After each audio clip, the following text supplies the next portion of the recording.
Okay, guys, alam niyo ba na yung ginawa nating pag-ahon ng animals mula sa malagkit na liquid, ay parang ganyan din yung nangyari sa mga hayop nung mga nabuhay noon.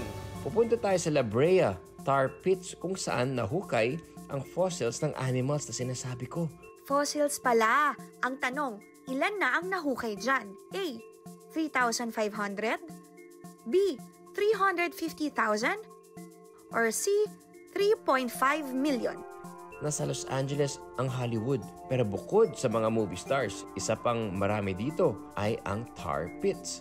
Dito nanggaling ang largest collection of Ice Age fossils in the world.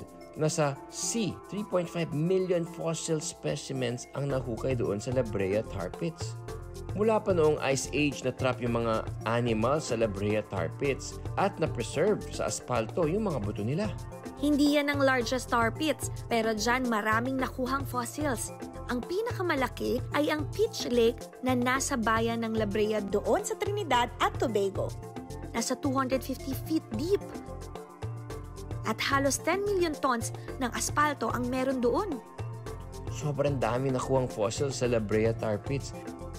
About 600 species.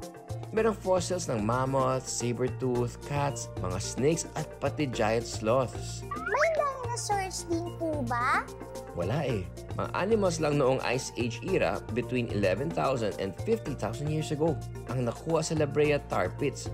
Walang dinosaurs kasi around 65 million years ago nang ma-extinct sila bago pa sumulpot ang La Brea Tar Pits.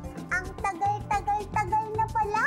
Nakakabilib ang La Brea Tar Pits, no? Kasi isang buong ecosystem ang na-preserve dito. Bukod sa malalaking mammals, may fossils din ng bees, insects, at plants ang nakuha dito.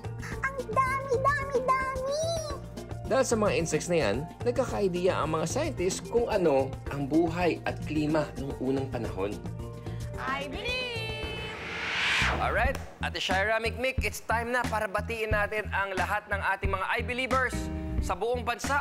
Kaya shout out sa STEM faculty ng Kalayaan National High School Cluster 8 sa Pasay City. Welcome back to school sa lahat ng masisipag at magagaling na STEM teachers ng Pilipinas! Hey! Woohoo! Back to school na!